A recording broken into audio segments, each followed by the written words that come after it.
So hope that whatever I discussed yesterday is okay with you. If there are any clarifications required, I will do that after maybe after this presentation.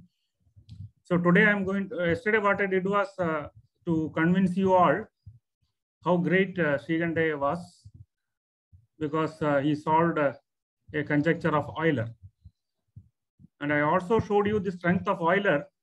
So solving a conjecture of Euler definitely is a major achievement. That too, providing a counterexample, saying that for all n except 2 and 6, there is a pair of mutually orthogonal lattice pairs. Whereas Euler conjectured that it is not possible to have such a mutually orthogonal lattice pairs for every n. So after that, these three people, R.C. Bose,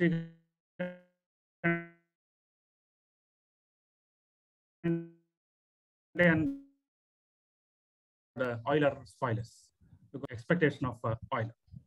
Okay, so today I'm going to concentrate on Srikandeya graph. Okay, you have done some courses in graph theory for last 3-4 days. So you just concentrate on this graph. Whatever information that you can dig out, please share with me. Is my question clear? So obviously, this is a connected graph. Agreed? Yes, sir. It's a connected graph. So you know basic definitions. Some degree special of yeah. Degree of each vertex is 6. Good. Therefore, it's a 6 regular graphs. Right? It's a 6 regular graph. How many vertices? It has got 16 vertices. So a graph on 16 vertices, 6 regular means number of edges will be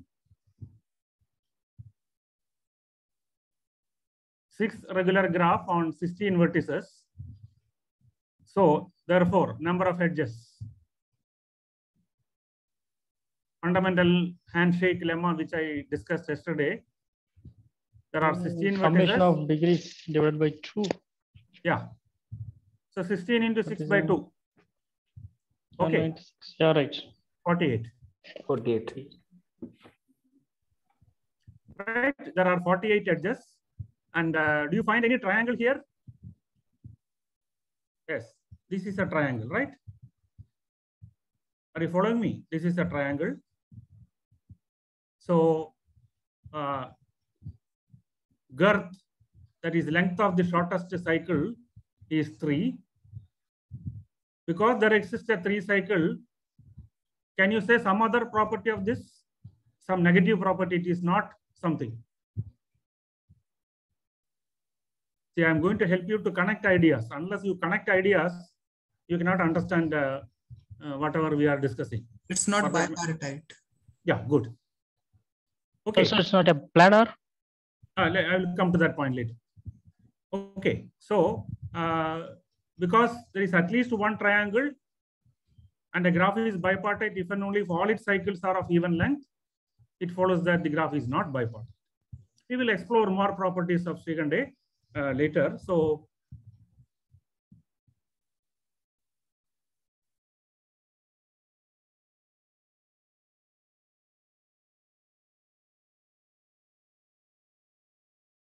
one second.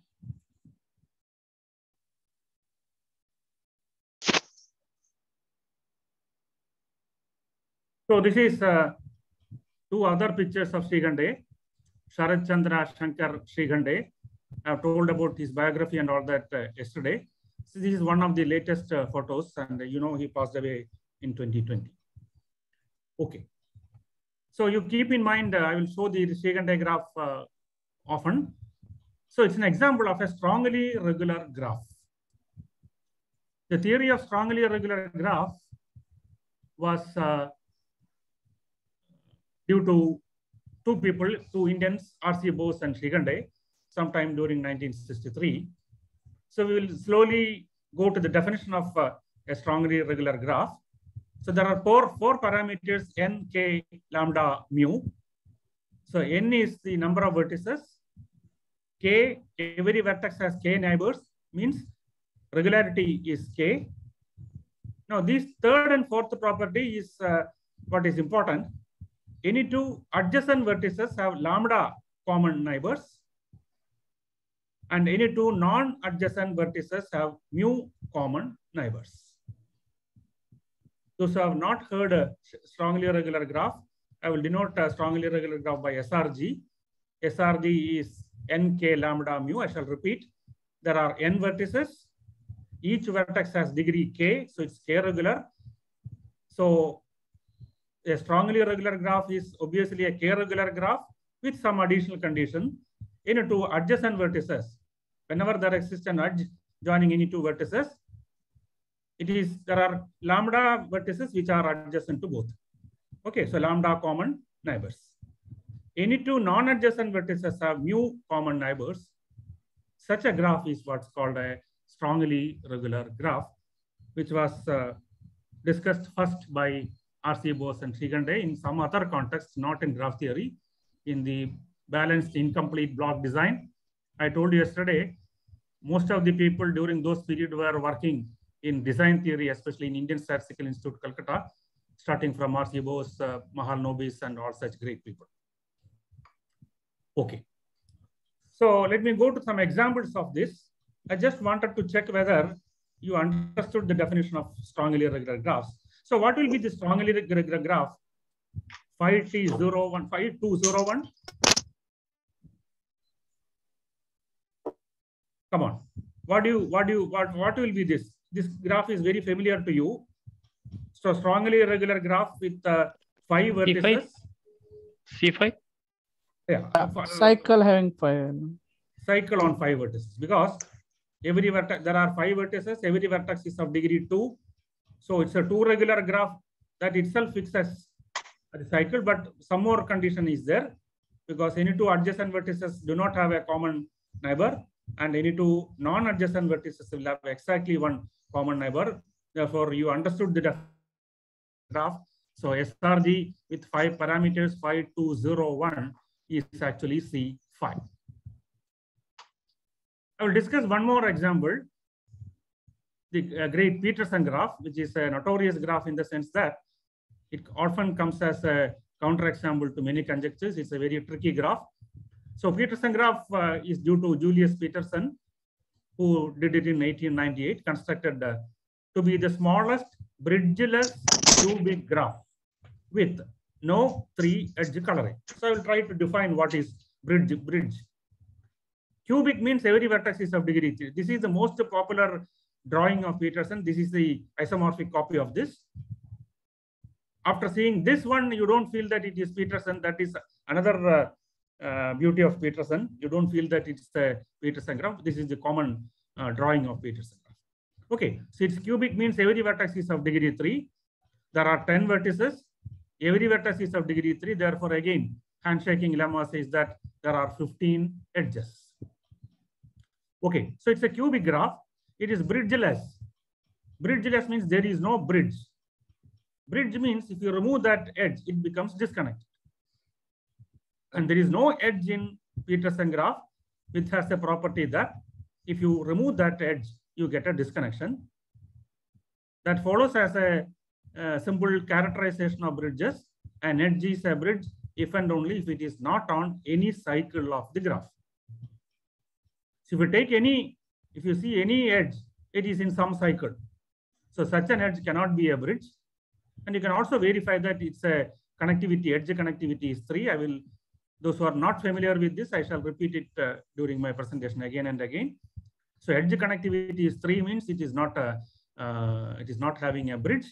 So, and it's a smallest bridgeless cubic graph with no 3-edge coloring. I'm going to color the edges of G such that adjacent edges will not have the same color, and you cannot do it with 3. It is its chromatic index. I will come to that later again. Is 4. Therefore, on this Petersen graph, among many properties of Petersen graph, this is also significant. It's a bridgeless cubic graph. If you want to know more about Petersen graph, there is a book by Sheehan. I don't remember the first author. Petersen graph. There is a book called Petersen graph. That means there are a lot of properties that you can discuss about Petersen graph. It is not planar, it is not Hamiltonian, it is not Eulerian. So many things are not there, but still, is a phi. So you can easily see that it's a strongly irregular graph with parameters 10, 3, 0, 1. 0 means that there is no triangle, and the girth is 5 here. Girth means length of the shortest cycle. As I told you yesterday, please feel free to interrupt me. Whatever you want to ask, you please unmute and ask me.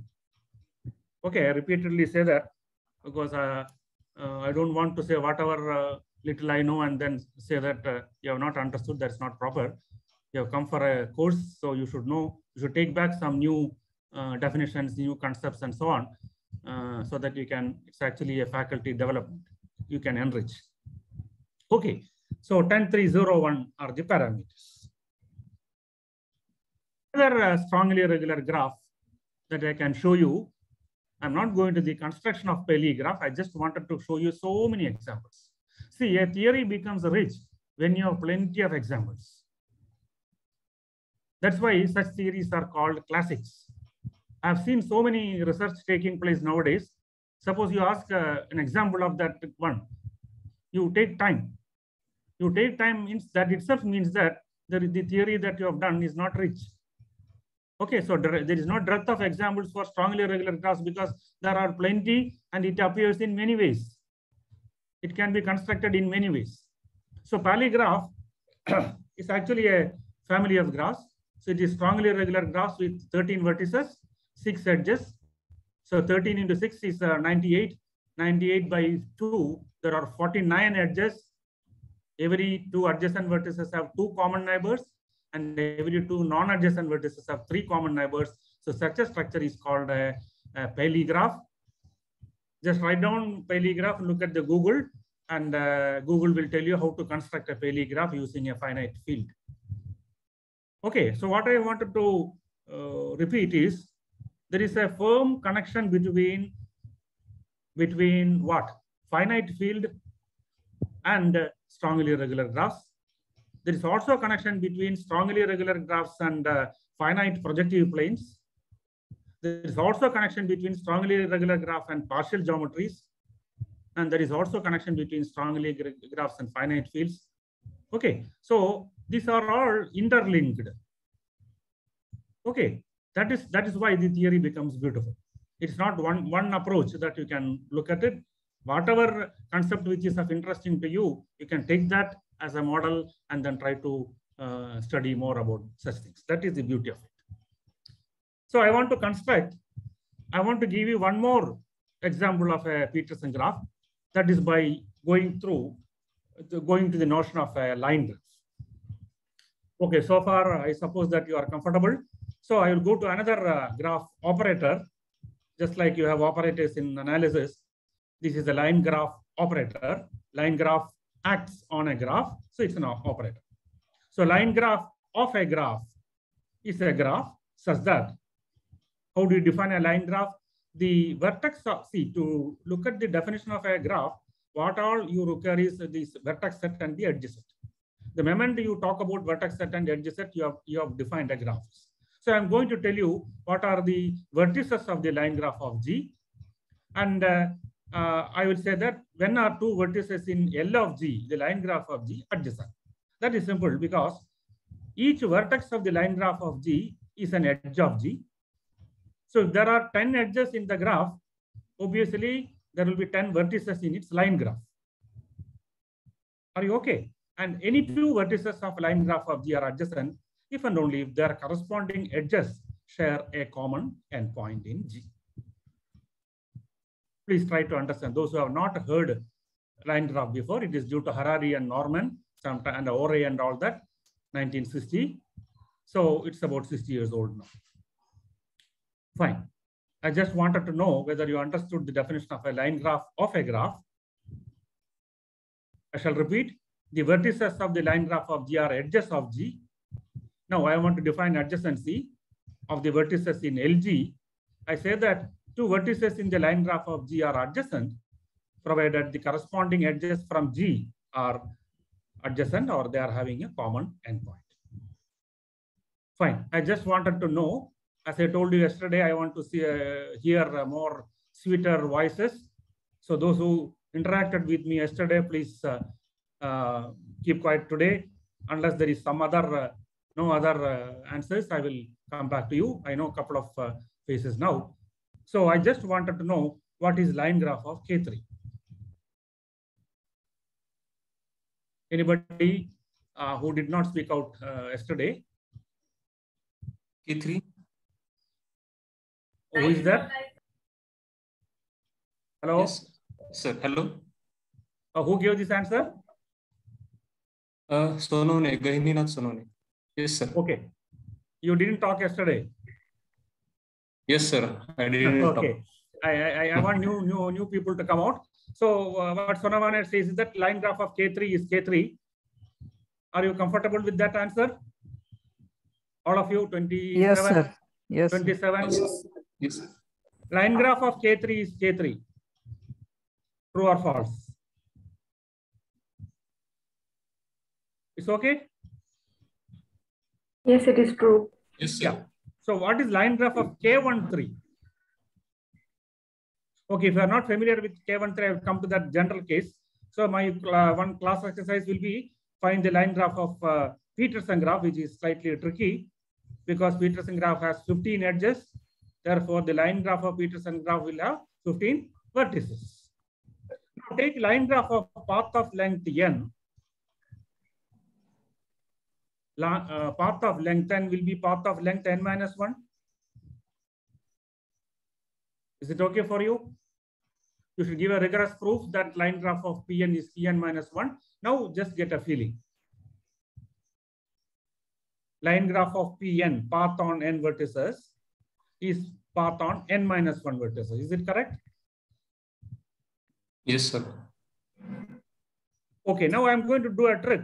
And that is what's called graph dynamics. I'm going to apply line graph of operator 2 times. So L2 Pn is L of Pn minus 1. What will be L of Pn minus 1?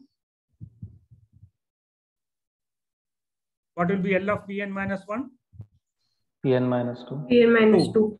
I repeat one more minus L. What will happen for L3 of Pn? That is L of Pn minus 2. What will be that? Pn minus 3? Yes. Okay, so those who have understood, I'm going to repeatedly do this process. What's called iteration of the line graph operator. What will happen to Pn after n steps?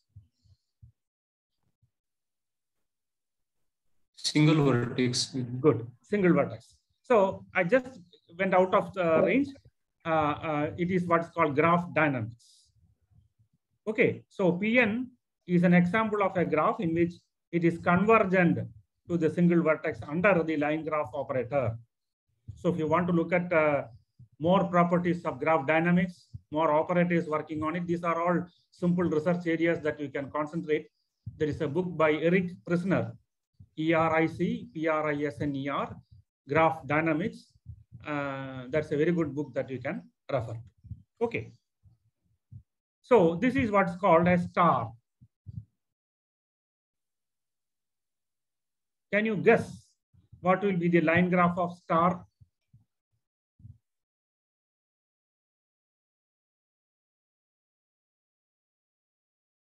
What do you expect? I've drawn it. Complete graph? Yeah, because any 2 vertices are adjacent, isn't it? Sorry, any 2 edges in this star is adjacent. Therefore, in the corresponding line graph, any 2 vertices will be adjacent. And a graph in which any 2 vertices are adjacent is what's called a complete graph. Fine. Are you comfortable? Are you okay? Yes, sir. Yes, sir. Yes, sir. Yes, sir. Yeah. So line graph of K1n is a complete graph Kn. Therefore, I asked a question previously, what will be line graph of K13? Line graph of K13 will be? K3. K3. Line graph of K3 is also K3.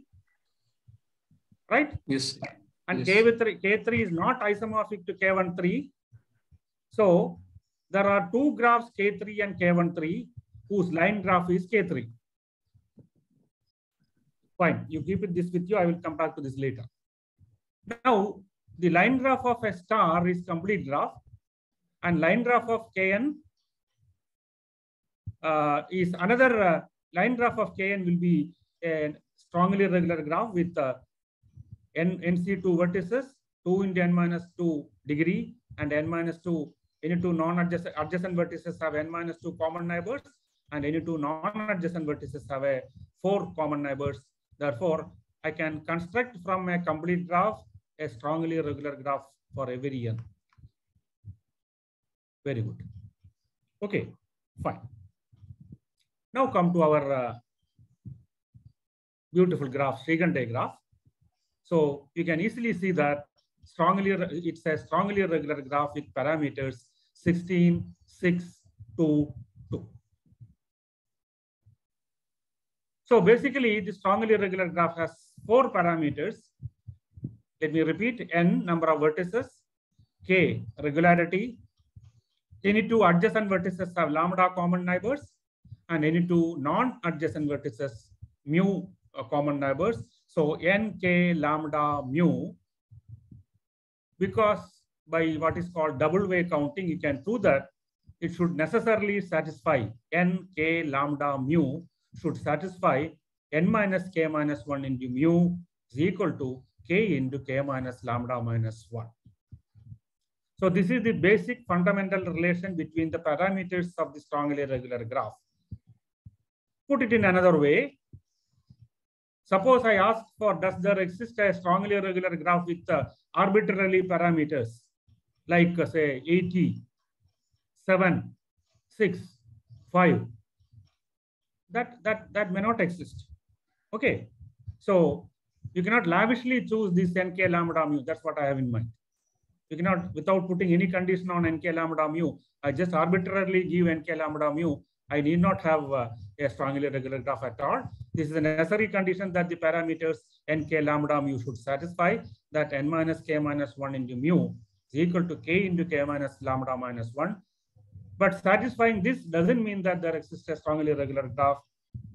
And if you want to know more about this, there are beautiful articles and books on strongly regular graphs. I'm going to suggest some of them later. And you can see that the complement of a strongly regular graph is also strongly regular. So if G is strongly regular, implies G bar. You know what is G bar? If it is here in G, it is not there in G bar. Okay. If I am not in Cochin University, I'm in SP University. If I am not in SP University, I'm in Cochin University. So that's what the complement is. If I am not there, I am here. If I am not here, I am there. Fine. So strongly regular graph with parameters nk lambda mu, its complement will be n number of vertices. There is no change. You know, if it is, they are adjacent here, it is k regular. So it will be n minus 1 minus k regular. And the parameters will be n minus 2 minus 2k plus mu and n minus 2k plus lambda. So it will be interesting for you as an exercise. You know what are the parameters of Petersen graph. You try to find the complement of Petersen graph and the strongly regular graph parameters. That is strongly complement of Petersen graph is also strongly regular. Just try to find, just substitute n, k, and mu and all that you know for Petersen graph to find it for complement of this. And you can easily see that the complement of strongly regular graph, this is Sriganday graph. I am going to denote by SG, Sriganday graph, is strongly regular with parameters 16, 9, 4, 6. Good, we'll take a pause for a second. Sriganday is a strongly regular graph with 16, 6, 2, 2. By applying this formula for its complement, the complement of Sriganday is also strongly regular with parameters 16, 9, 4, 6. And it will be an interesting exercise to draw physically the complement of Sriganday graph, and you can enjoy. Okay. So I'll go further. I want to look at the Sriganday's theorem. So I'm going to introduce another class of graphs, what is called L2M graphs. I'll go slow. as I told yesterday, I don't have any agenda that I will finish such things. You want to finish something, you yourself will get finished. Okay. So you take, I want to define what is L2M graph. Fine. So what is L2M? You start with M. M is a capital letter M is 1, 2, 3, etc. M. M is a set consisting of 1, 2, 3, etc. up to M. I want to get a graph out of this M. So vertex set is M cross M. So 1, 2, 1, 3, 1 M, etc. will be a typical vertex set. And any two vertices, say 1, 3 and 1, 4 are adjacent if, or any two vertices are adjacent if the first coordinates or second coordinates are same. By coordinate, I mean the first coordinate means first entry. It's a tuple. Sorry, it's an M tuple. So it's a ordered pair M cross M. Each entry will be one element from M and another from M. Or you can view this as a cell of a chessboard. Exactly the graph on the cells of M by M chessboard. Two cells are adjacent if they are in the same row or column. Hope you understood the definition of L2M. What do you do for L2M? You take M cross M as the vertex set, and any two vertices of M cross M are adjacent, or any two vertices of L2M are adjacent, provided they have the same first coordinates or second coordinates. Equivalently, you can view it as a chessboard, M by M chessboard, and two cells of the M by M chessboard are adjacent if they are in the same row or column. A simple exercise for you using counting is to prove that L2M is also strongly regular with parameters M square, 2 into M minus 1, M minus 2, 2. Okay, I'm going to relax for a second. Are you comfortable with the definition of L2M, or so far I've reached 65 slides? Any point today, any point to be clarified, you please feel free to ask me. So L2M is going to be a VIP because I'm going to tell in the next slide possibly the Srigante's theorem. Okay, so L2M, you can easily get the answer that L2M is also an example of a strongly regular graph with parameters M square, 2 into M minus 1, M minus 2, 2. Sir, is it a Cartesian product of some Pardon? graphs? L2M, is it a Cartesian product of two graphs? Yes. It's chessboard means it's a Cartesian product, grid. Yes, you are right. I think it is PM cross PM. Not PM, I think. No. Sorry. Not PM. No. I withdraw my answer. I don't know whether it is a Cartesian product because the adjacency is different. Okay. Two cells are adjacent if they are in the same row or column. I don't think it's a Cartesian product. It's a good question. Okay. Thank you, sir. So that prompts me to ask you, which graphs are Cartesian product of graphs? It's a fundamental theorem in Cartesian product. Good question gave me to tell you more about that. What is my new question? My new question is, which graphs are Cartesian products? For example, can Peterson graph be a Cartesian product of two graphs? That takes you to similar result in number theory. Which graphs are product of numbers? There are numbers which are not product of numbers, like what's it called?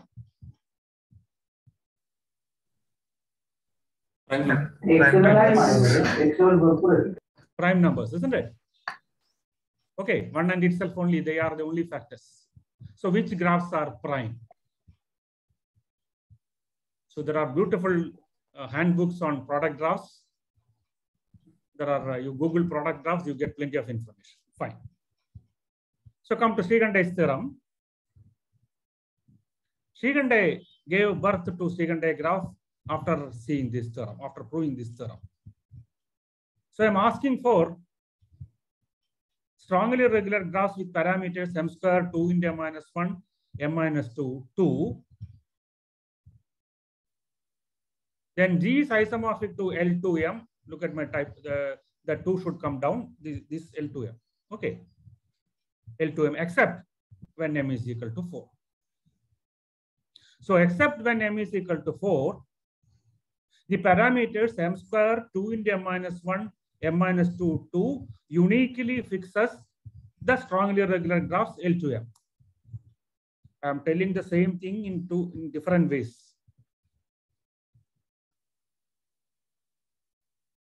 If you ask me what is mathematics, my answer is seeing different things in the same thing and seeing same things in different ways. I'm going to tell you the same thing in different ways to make you understand better. That should be the practice that you should have when you are teaching something in your college or university. You tell the same thing in different ways. You have to tell the same thing repeatedly. Maybe that I have heard Sri-Kandai graph and strongly regular graphs maybe 100 times. I would have given lectures on Sri-Kandai graphs 100 times. But some people will be not familiar with that basic terminology. So it takes time. Okay, so what this theorem says, except when m is equal to 4, this is another way of telling, except when m is equal to 4, these parameters m square 2 into m minus 1, m minus 2, 2 uniquely fixes the strongly regular graphs, which is L2m. So what will happen for m is equal to 4? When m is equal to 4, the exceptional graph is our great Sri-Kandai graph. So Sri-Kandai showed that L24 is not the only graph with these properties. There is one other graph called the Sri-Kandai graph. Beautiful. So whatever properties that you have for L24, m is equal to 4. M is equal to 4 means m square is 16. 2 into m minus 1 is 6. M minus 2 is 4, 2 and 2. You know that Sri-Kandai graph parameters are 16, 6, 2, 2. L24 parameters are also 16, 6, 2, 2. So except when m is equal to 4, that is L24 is not the only graph with this property. There is one more graph, and that is what's called the Sri-Kandai graph. So this is another drawing of Sri-Kandai graph. It is beautiful. If you look at the dynamic drawing of Sri-Kandai graph, it's beautiful because it is symmetric. Okay. Now, what are the properties that you can think about quickly? If those things which are not quickly coming up, I will explain through the corresponding theory. So, come on, it's Eulerian. Sri-Kandai graph is Eulerian. Can you give me an answer why? So that's the characterization theorem for Eulerian for every vertex of even degree. Pardon? Every vertex is of even degree. So we have Are there lady participants?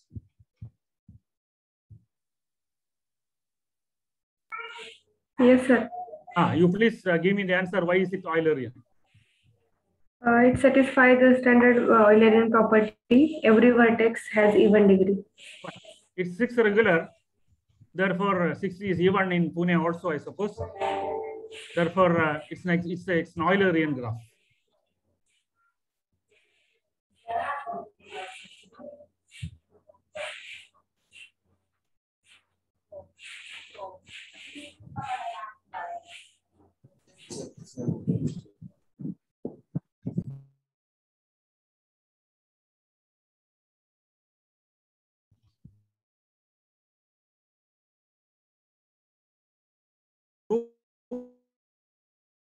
Or technically, you can prove that it's Hamiltonian.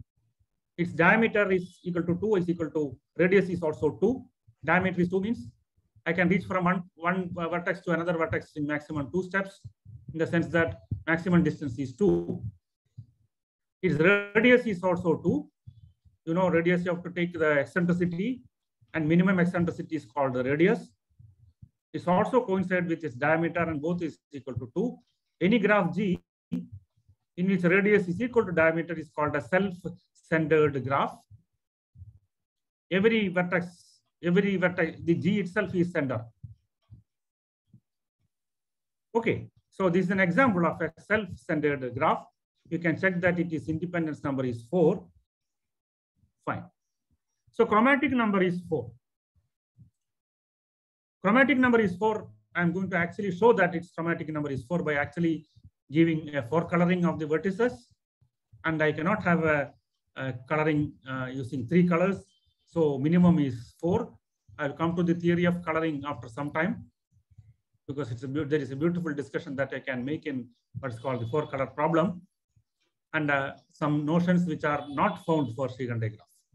So this 4 coloring of the vertices of G shows that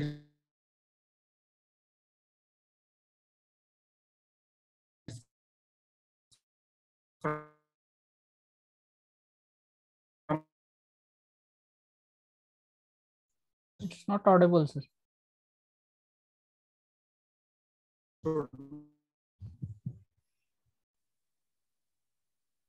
Is it okay for you? Sir, your voice was not coming for a couple of minutes. It's okay now? Yeah, fine. Now we can hear you.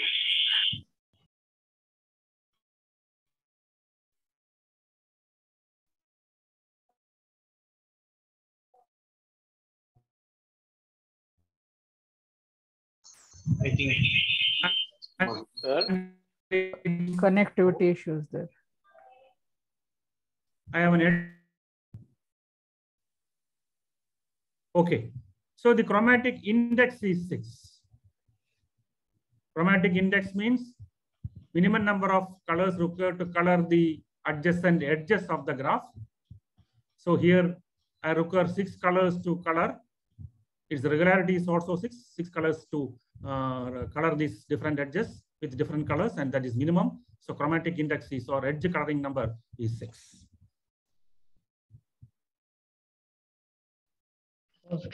Why it is chromatic index? Sri-Khande. Yeah, I'll come to that later. Okay. Yeah, I will come to that point later. I'm concentrating more on coloring. Okay. Now, it's a strongly regular graph with parameters lambda is equal to mu is equal to 2. So I can connect with balanced incomplete block design. I'm not going to discuss what is BIBD. So lambda is equal to mu equal to 2. The equality implies that the Sri-Khande graph can be obtained from a symmetric balanced incomplete block design. So I repeat that the origin of Sri-Khande graph came as a consequence of some observations in design theory, balanced incomplete block design. I think some resource person is going to concentrate more on Cayley graph. So you can see that Sri-Khande graph is an example of a Cayley graph. And so I am going to concentrate on what is its chromatic polynomial. So I will go to basic coloring theory. Before that, I may spend 1 or 2 minutes on graph embedding. I think Dr. Abarna talked about embedding. So I'm just quickly going through embedding. This is K4. And embedding means drawing of the graph without crossing of edges. If you are doing it in plane, what's called planar embedding. If you are doing it in any surface other than plane, it is called embedding in a surface S. And embedding on a sphere is equivalent to embedding in a plane because of stereographic projection.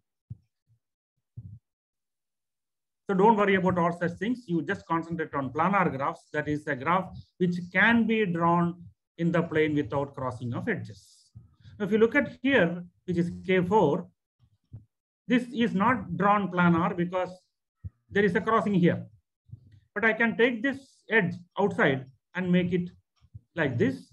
Or I can redraw this like this, more beautiful, what's called tetrahedron. So it has got 1, 2, 3, 4 faces, 4 vertices, and 6 edges. So it should satisfy the fundamental formula for regular polyhedra. V minus E plus F is equal to 2. Okay, so this is the first of its regular polyhedra. You can prove using Euler's formula, which I discussed yesterday casually, that there are only 5 regular polyhedra. That's a beautiful exercise in graph theory. It's also a beautiful exercise in algebraic topology. There are only 5 regular polyhedra, or there are only 5 platonic solids. What are they? Tetrahedron, octahedron, dodecahedron, icosahedron, and one more, I forgot. Cube. Okay. So there are 5 regular polyhedra. I'm not interested in that. So look at planar structure. This is planar. This is not planar because whatever way you are going to draw this, there is a crossing. And there is another graph which is famous, what is called K33. This is also not planar, and these two graphs turn out to be the smallest non-planar graph. Non-planar graph means it cannot be embedded in the plane. Means it cannot be drawn in the plane without crossing of edges. That doesn't mean that there is no surface in which it can be drawn. It can be embedded. That is not true. Okay. So K5 is not planar. K33 is not planar. And there is a big Kuratowski's theorem in planar graphs which says that these are the 2 basic graphs which are not planar. And any graph which contains this or its homeomorphic copy cannot be planar. That is a different story which I am not going to discuss. All these things leads to what is called topological graph theory. Some of you may hear algebraic graph theory during this refresher course. So my conclusion is that somebody asked in the beginning, is it planar? No, Sriganday graph is not planar. Let us spend a second here. It is not planar means I cannot draw all the edges of the Sriganday graph. How many are there? 16 into 6 by 2, 48. So I cannot draw all the 48 edges such that there is no crossing. And in fact, you can prove that the crossing number of Sriganday graph is 1. That means out of 48 edges, I can draw all the 47 without crossing, and 48th edge, if I draw, there will be a crossing. Such a drawing you can make. Is it clear? Did I go fast? I shall repeat. It is not planar means it cannot be drawn in the plane without crossing of edges. So there are 48 edges in the graph. And in fact, this crossing number is 1 means I can draw all the 47 without crossing. And if you draw 48th edge, it is going to have a crossing. You try to draw or try to prove that the crossing number of Sriganday graph is 1.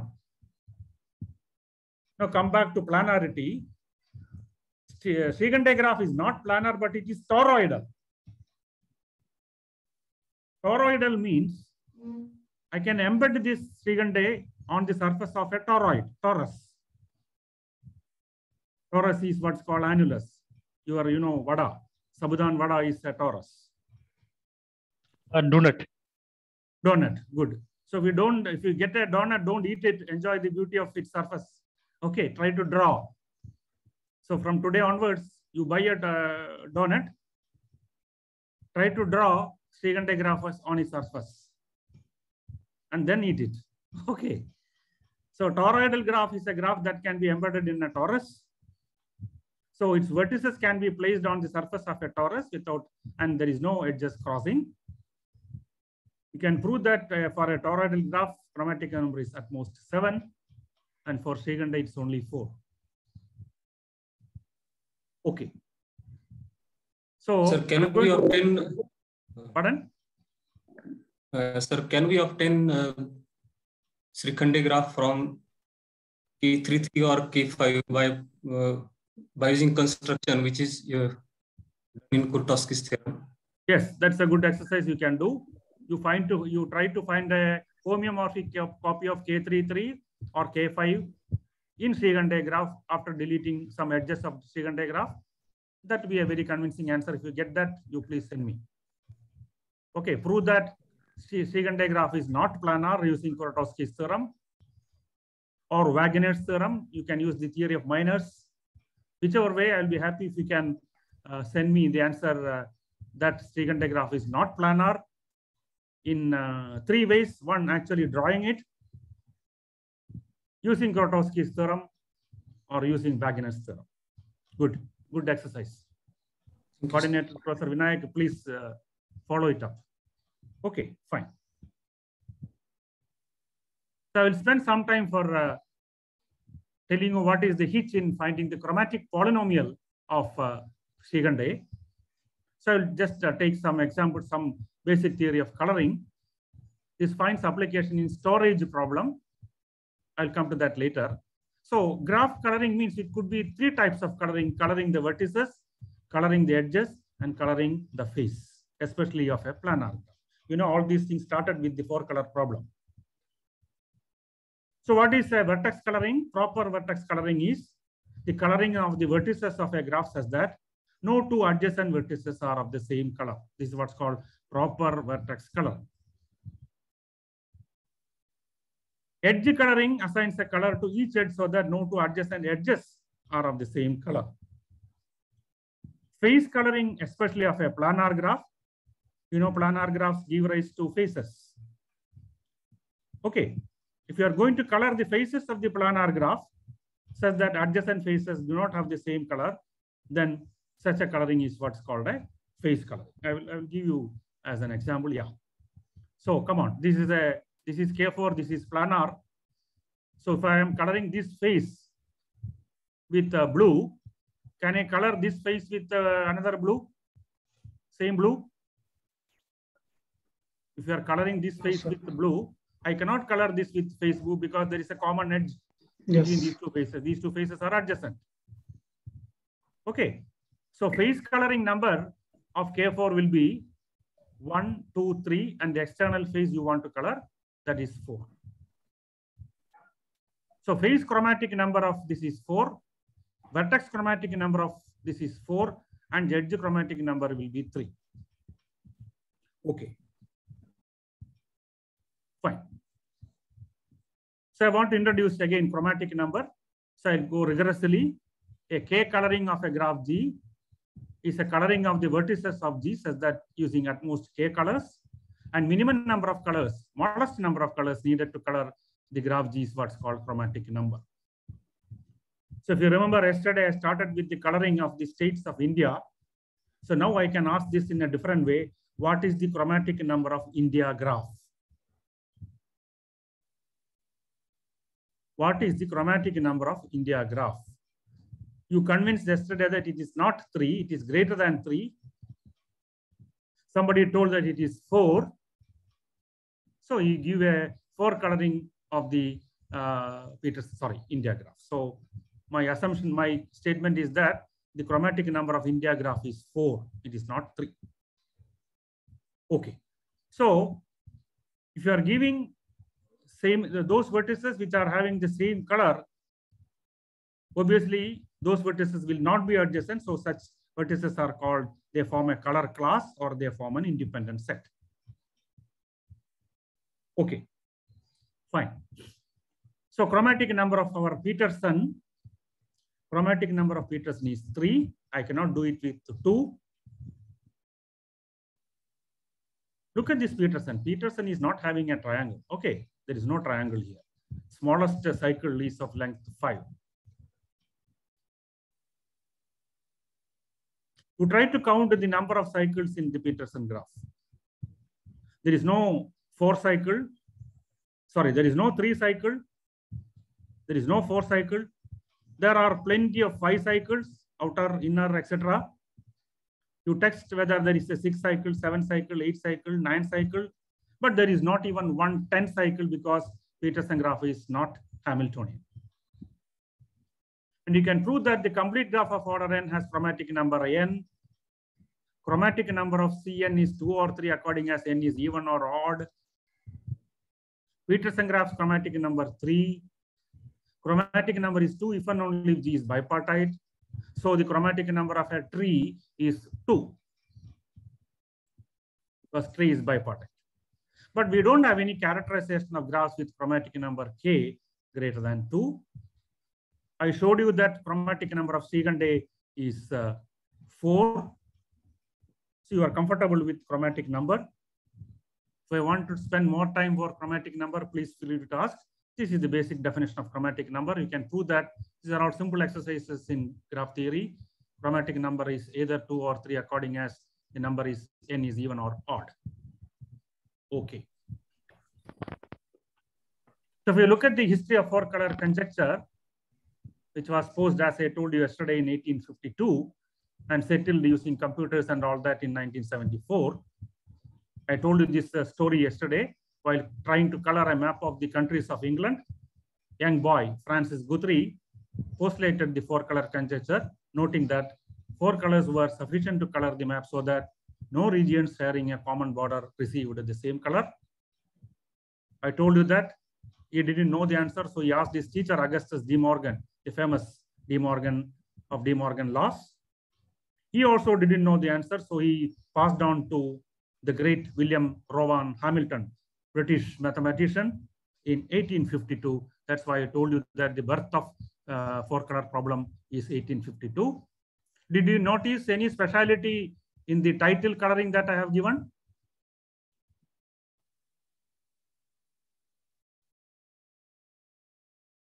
Did you find any speciality? Yes, sir. Yes, there are 4 colors. There are Very good. 4 colors. Good. I've used 4 colors to color the different words of history of 4-color conjecture. Fine. So it reached at the hands of Hamilton. Hamilton is a great researcher. So Hamilton posed this as a problem in one of the American Mathematical Society conference. There was no answer at all. But in between, sometime in 1879, so Arthur Cayley gets the credit of asking this question in the London Mathematical Society conference in 1879. No answers. But Alfred Kempe, who's basically a lawyer, told that he has a solution for 4-color problem, and that turned out to be a wrong result. Because of this result, he was selected as the Fellow of Royal Society and later even the President of the London Mathematical Society. But after a few years, we found that the answer given by Kempe was wrong. That happens even in Nobel Prizes. There is a case of Nobel Prize where it was given for wrong invention, and unfortunately we cannot withdraw the Nobel Prize, and that has happened if you look at the history of Nobel Prize. So 1890, what happened? There is a gentleman by name Heawood. He could not prove 4-color conjecture, but he proved 5-color theorem, which says that if you give me 5 colors, I can always color any planar map. Kindly ask participants to mute. Okay. So Heawood proved 5-color theorem, saying that every planar map can be colored with at most 5 colors. Using the ideas of Kempe, so Kempe was wrong in its argument, proved that 4-color theorem. But finally, in 1976, using the computers, Kenneth Appel, Wolfgang Haken, and the computer programmer Koch proved, using sophisticated theory of discharging and all that, that 4 colors suffice. So 4CC became 4CT. For all of us, just change C to T, you get the answer. But the pains that people like De Morgan, Cayley, Kempe, Heawood, and others gave to solve this conjecture, one-time conjecture for about, I think, 120 years or more, that now we have 4-color theorem. Some people say that because they have used computers, the theorem is not yet proved. That is not correct. All the requirements of a proof of a theorem have been satisfied, verified, and we have now 4CT. And as I told you yesterday, that is the first case where we have used computers to solve or to prove a theorem. Okay, so the proof of the 4-color theorem is also noteworthy for being the first major computer-aided proof. There is a theoretical proof, Rosa. Pardon? But there is a theoretical proof proved. I heard to know that. What do you mean by theoretical is just like you prove Pythagoras theorem in a blackboard. Somebody comes with a chalk and duster. You write 4 colors are sufficient. You start proving it. If you call that as theoretical proof, the answer is no. But is it a proof? The answer is yes. But there is a theoretical proof proved at 2007. I don't know that it is about 200 pages. No, there is something else, I suppose. 200 pages is for strong perfect graph conjecture. Sorry. by Maria Chudnowski in 2002. Okay. Okay. So again, to look at four color, see, there is a proverb in English which says that if you want to cut a big tree, what you should do?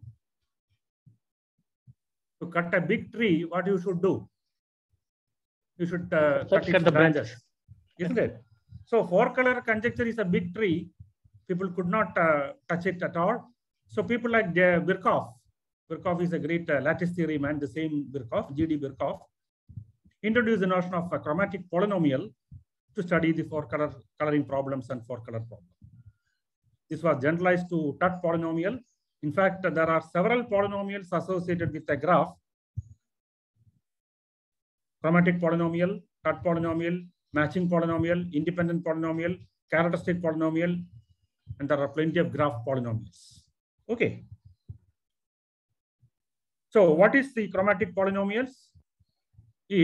I will define it now. Yeah. Counts the number of graph colorings as a function of the number of colors. That is it. So number of different ways of coloring the vertices of G using X colors is what is called the chromatic polynomial of the graph. It's actually a polynomial, comes as a consequence of what is called reduction theorem. So concentrate on what is chromatic polynomial. What is chromatic polynomial? I have a graph G and I give you X colors. I want to look at the number of different colors of different ways of coloring the vertices of G using X colors. So I will explain this using this figure. Suppose I want to give a chromatic number is 3, obviously. There could be 12 different ways of coloring this graph using 3 colors. So number of different ways of coloring this graph using 3 colors is 12. Because this coloring is different from this coloring because there is at least one vertex which receives different colors. So all these coloring are different, though all these graphs are isomorphic. So different coloring means at least one vertex should have different colors. So obviously this is 12, all these 12 colorings are different. So what is the conclusion? Number of different ways of coloring the vertices of this graph is 12. So this function, this is actually a function. Let us look at the chromatic polynomial of some graphs. What will be f of k2x? What is k2? K2 is just an edge, right? Are you following me? K2 is just an edge. What is f of k2x? Or f of k2 lambda? What will be that? You have k2, you take fix one of the vertices and use lambda colors.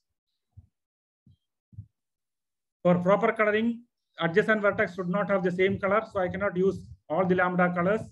One should be free. So the next adjacent vertex can be colored with lambda minus 1 colors. So the chromatic polynomial of fk2 is lambda into lambda minus 1 or x into x minus 1.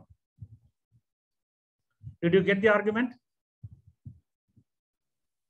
Yes, sir. Yes, sir.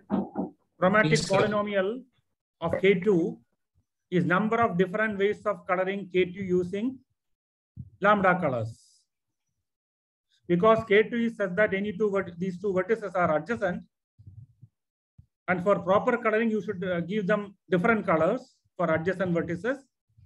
If I use lambda colors for the first vertex, I cannot use all the lambda colors for second one because it is adjacent, so I can use only at most lambda minus 1 colors.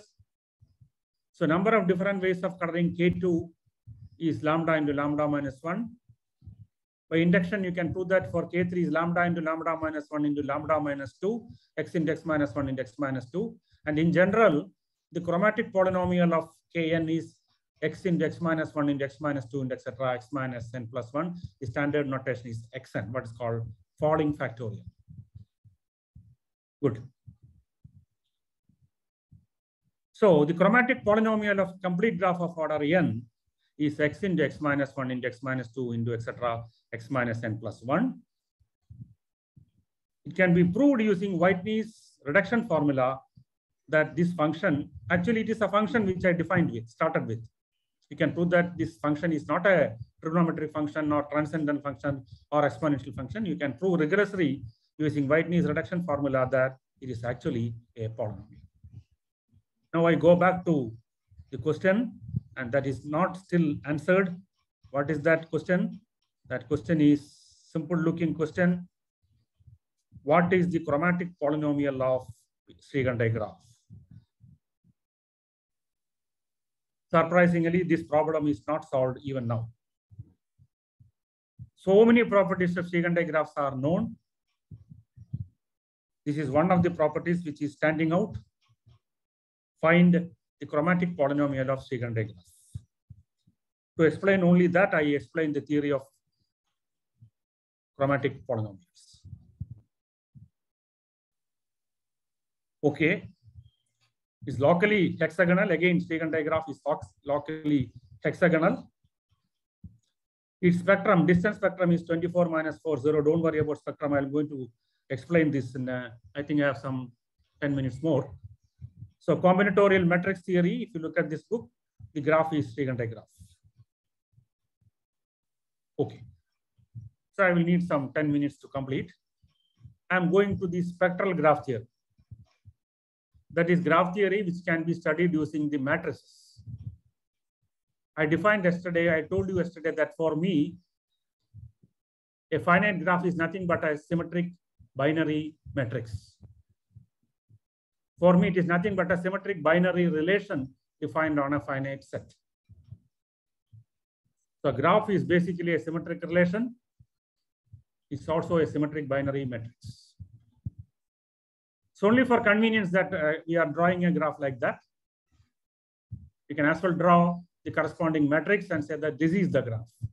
Because whatever information that you want to get out of the drawing of the graph as we do today can as well be obtained from the corresponding matrix. So algebraic graph theory is very prominent. You can approach algebraic graph theory in three ways. One, using linear algebra, that is matrices. Second is what is people like Professor Vinayak Joshi and others are doing, Thamizselvam is doing. Graphs from algebraic structures like rings, groups, and so on. Zero divisor graphs and so on. Lattices, etc. That's the second approach. Third is algebraic graph theory means study of roots of the polynomials associated with the graph. I told you there are plenty of polynomials associated with the graph. And in some university, there is even a department of graph polynomial, believe me. Okay, so graph polynomial, algebraic graph theory means any three of this. Either using linear algebra, either using algebraic structures like group, ring, etc., or finding the roots of the polynomials associated with a graph. So I will go to some basics like eigenvalues of symmetric matrices, because the adjacency matrix of the graph is symmetric. So characteristic equation, characteristic polynomial is determinant A minus lambda is equal to 0. The roots are called eigenvalues. And set of eigenvalues of a graph is the spectrum of the graph. So what is the matrix that I am going to take? It is the adjacency matrix. So any two vertices are adjacent, I put the value 1. And I put the value 0 if they are not adjacent. So you get a symmetric binary matrix. Look at the eigenvalues of that matrix, that's called spectrum. The eigenvalues need not all be distinct. The number of times an eigenvalue occurs as a root is called the algebraic multiplicity. And the dimension of the null space, that is set of all x such that A minus lambda x is equal to 0, is what's called the geometric multiplicity of the eigenvalue lambda. And geometric multiplicity does not exceed algebraic multiplicity in general. And for a symmetric matrix, they coincide. And you also know that the eigenvalues of a symmetric matrix are real. Can anybody give me a proof that the eigenvalues of a symmetric matrix are real?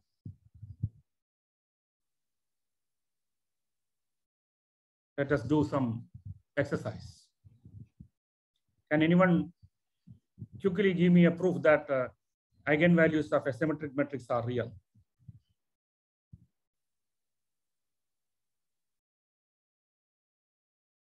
Hello.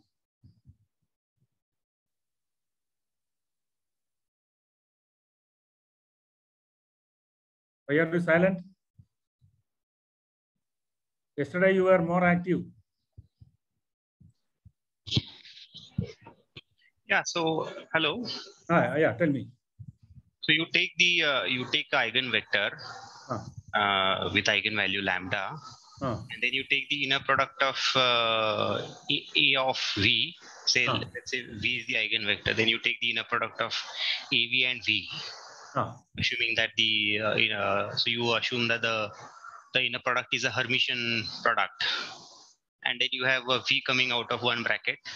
And then you switch. So AV, since A is symmetric, you can AV dot V is same as V dot AV. And when you from the other side, when you pull out lambda, it becomes lambda bar. Okay. Right. And then V dot V is non-zero because V is non-zero vector. Okay. So lambda will be, so then you will have a cancellation, and then lambda will be equals to lambda bar. Yeah. That means lambda is real. So lambda is real. Okay. So that's the beauty of symmetric matrix. Eigenvalues are real. Therefore, being real, I can order the eigenvalues. So such a collection, so ordering is assumed, and the collection of eigenvalues is what's called the spectrum. So eigenvalues of some graph classes, if you take complete graph of order n, we can prove that eigenvalues are n-1 with multiplicity 1 and -1 with multiplicity n-1. That follows from the theory of circulant matrices because the adjacency matrix of Kn and Cn, etc., are circulant. A matrix is circulant means given any row, first row of the matrix, I can generate all other matrices by shifting it, pushing it. That's why it's called circulant matrix. So if you start with the first row 1, 2, 3, what do you get? You put 3, push 3, so you get 3, 2, 1. And then 2, 1, 3. So this is what's called a circulant matrix. And there is a formula to find the eigenvalues of the circulant matrices. And it easily follows that the adjacency matrix of Kn, Cn, etc. are circulant. And using that, you can easily find the eigenvalues of Kn as n-1 and -1. Sir, I have one question. Is there a formula to find eigenvalues of matrix whose blocks are circulants?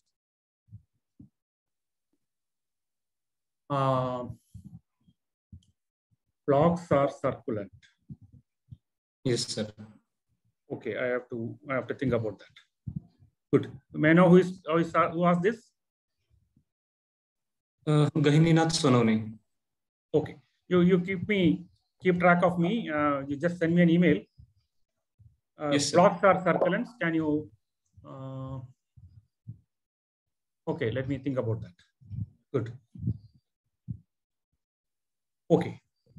You may ask me why adjacency matrix. So for that, yes, my sir. answer is. Yes, sir. Yes, sir. Yeah, because the graph is uniquely determined by its adjacency matrix in the sense that unique means they are isomorphic.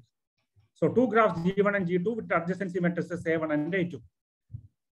So G1 and G2 are isomorphic if and only if there exists a permutation matrix P such that PA1 P inverse PA1 P inverse is A2. That means A1 and A2 are similar. So what is summary? Two graphs are isomorphic if and only if the corresponding adjacency matrices are similar. When they are similar, they have the same characteristic polynomial, eigenvalues, determinant, trace, etc. So a graph is uniquely determined by its adjacency matrix because if you have any other matrix representation, they are going to be similar. So for all practical purposes, they are same. However, two graphs may possess the same set of eigenvalues, but not necessarily isomorphic. I'll come to that point later. Non-isomorphic graphs with the same spectrum, they are called co-spectral graphs. So there is no necessary and sufficient condition, or there is no complete set of graph invariants for a graph. That means the graph isomorphism problem is still unsolved. Tell me a necessary and sufficient condition that two graphs are isomorphic is computationally very hard. But I can give you plenty of parameters which one-way implication is true. If they are isomorphic, their degree sequence is same. They are isomorphic, their characteristic polynomials are same. Eigenvalues are same. Determinant is same. Trace is same. So many factors are parameters are same. There are plenty of invariants, but there is no complete set of invariants. That means graph isomorphism problem is difficult. So by permutation matrix, you know, isomorphic, if there exists a permutation matrix P such that PA1 P inverse is A2. So this is the permutation matrix. You know that. So I will conclude in about 5 minutes. You took at the spectra of regular graphs. If you take a K regular graph, then K will definitely be an eigenvalue of G, and all other eigenvalue will be less than K in modulus. That means spec G is contained in the interval minus KK. Sorry for the missing of typo. Contained. So spec G, so if it is 3 regular graph, for example, for Peterson graph, spectrum will lie between -3 and 3. Because K regular, it's a 3 regular graph. Similarly, Srikhande is 6 regular. So all the spectrum of the adjacency matrix of Srikhande graph is going to lie between -6 and 6. And you can use SAGE to conclude that the spectrum of Peterson graph is 3 -1 2. And it's because it's a strongly regular graph of parameters 10 3 0 1. I'll conclude the discussion on the characterization of strongly regular graphs using adjacency matrix. That will help you to conclude that a graph is strongly regular if and only if it has got 3 eigenvalues. And one of them is its regularity. You can find the other 2. So you can compute easily the eigenvalues of a strongly regular graph using that formula. Otherwise, if you take a Srikhande graph, it's of order 16. Therefore, the polynomial will be of degree 16, and it's almost difficult. So there is a characterization of strongly regular graphs using adjacency matrix. The adjacency matrix of a strongly regular graph satisfies 2 equations. Aj is equal to Ja is equal to Kj, where J is the all-one matrix. J is all-one matrix of order n. K is the regularity. So adjacency matrix A of a strongly regular graph satisfies Aj is equal to Ja is equal to Kj. And also A square plus mu minus lambda into A plus mu minus K into I will be mu times J, because it is strongly regular. Conversely, any graph which is not a complete or null graph, whose adjacency matrix satisfies both the conditions. What are the conditions? Aj is equal to Ja is equal to Kj, and A square plus mu minus lambda into A plus mu minus K into I is equal to mu J, then it's a strongly irregular graph. So what is the conclusion? A graph is strongly irregular if and only if the adjacency matrix satisfies these 2 equations. And also, other than the regularity K, you can find the other 2 eigenvalues of the strongly irregular graphs in terms of the parameters of the graph. Strongly irregular graphs, it is 1/2 lambda minus mu into plus or minus root of lambda minus mu whole square plus 4 times K minus mu. These are all there in any book on linear algebra and graph theory. For example, algebraic graph theory by Chris Gottsill. I'll show you some books. And of course, by Bapat book, Graphs and Matrices. So if you have a spectrum all consisting, can I have some 5 minutes? Hello? Yes, you can have. Can I take 5 minutes? I'll conclude in less than 5 minutes. Yeah, fine. Okay. Graphs whose all the eigenvalues are integers, they are called integral graphs. We don't have much results on integral graphs because it's difficult. That is, which graphs have integral spectra? Try to answer which trees have integral spectra. Such trees are called integral trees. But there's an old result of Harari and Schwenk as early as 1979 that there are only 13 connected cubic graphs which are integral. There are only 13 connected cubic integral graphs. Okay, sorry for missing out integral. But a complete characterization of or complete answer to which graphs have integral spectra is not known. So non-isomorphic graphs with the same spectra are called co-spectral graphs. A graph is uniquely determined by its spectrum means there is no other graph which is not isomorphic to this having the same spectrum. So determining which graphs are uniquely determined by their spectra is generally a hard problem. But Srikhande graph is not determined by its spectrum because L24, which is not isomorphic to Srikhande, also have the same spectrum. Fine. So I told you earlier about listing the properties of Srikhande graph. That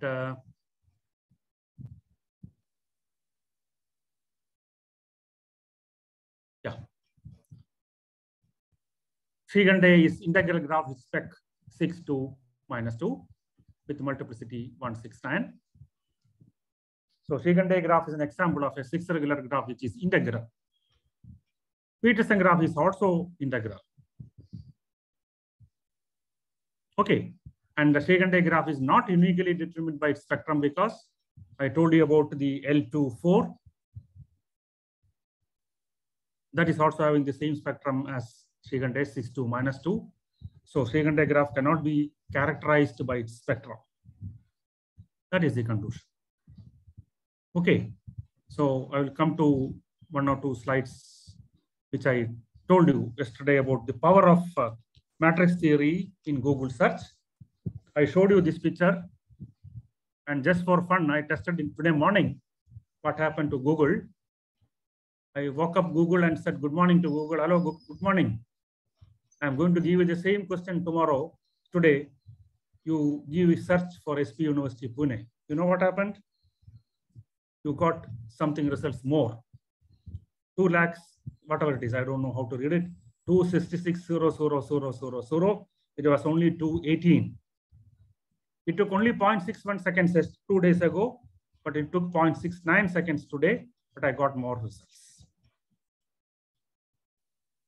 What is the mathematics, or what is the linear algebra, or what is the graph theory behind this Google search engine? Ask this question, how does Google? What is the best way to know my name? Ask me, what is your name? Don't ask Professor Vinayak Joshi, what is my name? Isn't it? I am here. So you ask Google itself, hello, Google, good morning, give him a cup of tea. And after that, you ask him, maybe immediately after the class, maybe in the afternoon, you ask Google, hello, Google, how do you Google? Whatever complicated search term that I am going to give you, you do it very quickly. How do you do that? Then the Google will say, if we can say, that is linear algebra, graph theory, and probability theory. Because of PageRank algorithm. Larry Page is was the founder CEO of Google, but now he is the 6th wealthiest person in America. He is CEO of the Alphabet Incorporated company. What did he do? He has a Google metrics. Do you want to know what is the order of this metrics? You want to get scared? Then ask me. PageRank is an algorithm used by Google search to rank web pages in their search engine. A Google metrics is a particular stochastic matrix in the sense that stochastic means that all the entries are probabilities. So stochastic means probability sum adds to 1, row sum adds to 1. Such a matrix is called stochastic matrix. That matrix is obtained from the graphical representation of the database, www, whatever it is. And the basic assumption is that more important websites are likely to receive more links from other websites. And this is what's called the power law that is being followed in the World Wide Web and most of the real world networks. Or preferential attachment, as the economics people say. is also power law distribution. This distribution is power law. And all because of that, all because of matrix theory, graph theory, probability theory, your Google search engine is capable of getting the keyword exactly in 6.69 seconds or 0.67 seconds. So if you want to know what is the order of this Google matrix, either you break the suspense now itself, I will give you the answer. Or if you want to keep the suspense, you Google and ask for the order of the Google matrix. You'll be really surprised. And that matrix is used to find eigenvalues and eigenvectors. And each time you ask for this search, you get faster. And that's why when I gave the query as SP University, I got more results in less number of times. So suggested reading, plenty of books are there. Spectra of graphs, graphs and matrices, Buffett, graph energy, algebraic graph theory, spectral radius of graphs, eigenspace of graphs. I've given all these references in my notes. So thank you and welcome to Kerala. Not now, we are having double problem. One is Corona and the other is flood. So welcome to Kerala, maybe in December or next year. Thank you. Definitely, sir. Thank you. Thank you, sir. Thank you, thank you, sir. Thank you, sir. Those who have been sleeping, please get up. Thank you. Okay, before I start the class, I usually make an MOU with you. 50 participants, 50% of the participants can sleep for the 50% of the time. After interval, you can, other 50 can wake up and the other 50 can sleep, so that at least 50% of the audience will understand what I talked. That's my basic principle. Okay. So whatever clarifications you want, you please feel free to ask either right now or maybe through email or something. I'm happy to help you. Thanks to Vinayak Joshi and the entire. I've got one more new friend from SP University, Ganesh, since yesterday. I've already a couple of friends from starting from Professor T.T. Raghunathan, Professor Gopalakrishnan, the stalwarts of SP University Maths Department, Professor Wafare, Professor Vinayak Joshi, Professor Hemant Bhatte.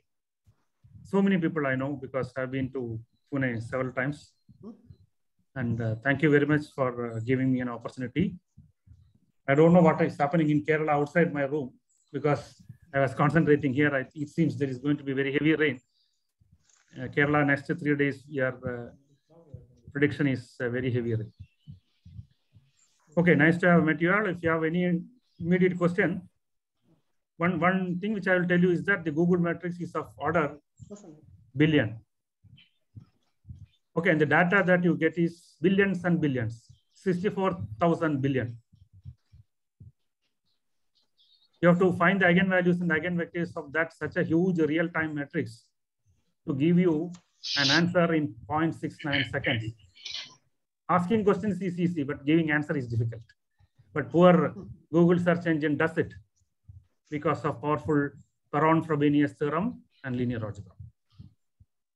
So salute linear algebra. If you don't know, if you don't like any other branch of mathematics, you can still live. But if you don't know linear algebra, you cannot live without linear algebra. So linear algebra is a powerful tool in graph theory, probability theory, mathematical chemistry, whatnot. Okay. So linear algebra has to be taught in every course, every refresher course. And there are experts like Professor Vittal Rao from IISc who will talk linear algebra just like poetry. Okay. Professor Vittal Rao, there are so many linear algebra people. My younger colleagues are also experts in linear algebra. So unless you know linear algebra thoroughly, you will not be able to touch modern mathematics at all. Because matrices and graphs are related. Matrices everywhere in graph theory, probability theory, everywhere. So thank you, Professor Vinayak Joshi and my colleagues there for giving the opportunity. You can correspond with me through email. It is given with the coordinators. Okay. If you have right now any questions to share or comments or something, you please feel free to ask. Yeah, participants, you have any questions?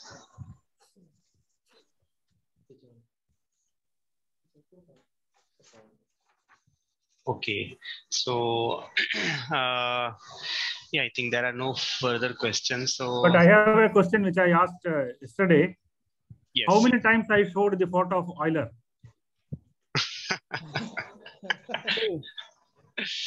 3 times. Some more answers. Rupali, what do you feel? 6 times. Eh? 6. My question is, how many times I showed the photo? I mentioned Euler's name maybe 100 times. How many times I showed the photo of Euler? 2 times, sir. Sometimes you repeated the slides showing. Okay. 3 to 4 times. Yeah, it will be finite. Maximum 65. Okay, because my number of slides is, I think, 65. But I didn't show in every slide a photo of Euler.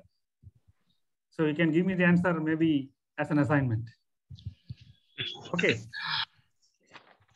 Without Euler, we cannot discuss graph theory, especially mutually orthogonal lattice pairs. That is the power of Euler. He is the father of graph theory, and he is also father of combinatorial topology. He is also father of combinatorial design theory. And V minus E plus F is equal to 2 is a wonderful formula, thanks to Euler. That's why such people are called great mathematicians. Okay, their power of thinking, their power of connecting to various concepts. That's only advice which I would like to give. Is that you should try to connect ideas with some other ideas. You cannot remain as an algebraist throughout your life. You should know what is happening in graph theory or theory of vector spaces or analysis or somewhere there, like, because it's all interdisciplinary, interconnected. Okay, I didn't get time to discuss Laplacian matrix. I think somebody may talk. Laplacian matrix finds applications through the notion of algebraic connectivity and so on, through some problems in artificial intelligence and machine learning and so on, which the subjects are new, early 20 years. So we cannot assess the progress of mathematics or application of mathematics. So thank you. Yeah, so on behalf of all the participants and on behalf of UGC HRDC Center, I'd like to thank you very much for accepting our invitation and delivering 2 talks in this refresher course in mathematics. So particularly, I think Srikhande's graph and some aspects of spectral graph theory you beautifully covered. So there will be some lectures on Cayley graphs in this week and next week. So I think this is a good preparation because Srikhande's graph, they appear as Cayley graph, as you mentioned in your lectures. And parts of spectral graph theory will also be covered. So it's a good sort of introduction, and it's good to know some history along with some of these ideas. So you often have to understand the origin of or the history of these ideas. I mean, that's also very important. So you very beautifully explained it in your lectures. So we thank you very much for these 2 talks, and hopefully, we will meet online sometime here, either in Pune or maybe in some other conference. So looking forward to see you. Okay, fine. Thank you. Thank you very much for being with us. Thank you. Thank you, sir. Thank you, Vinayak. Bye. Thank you, sir.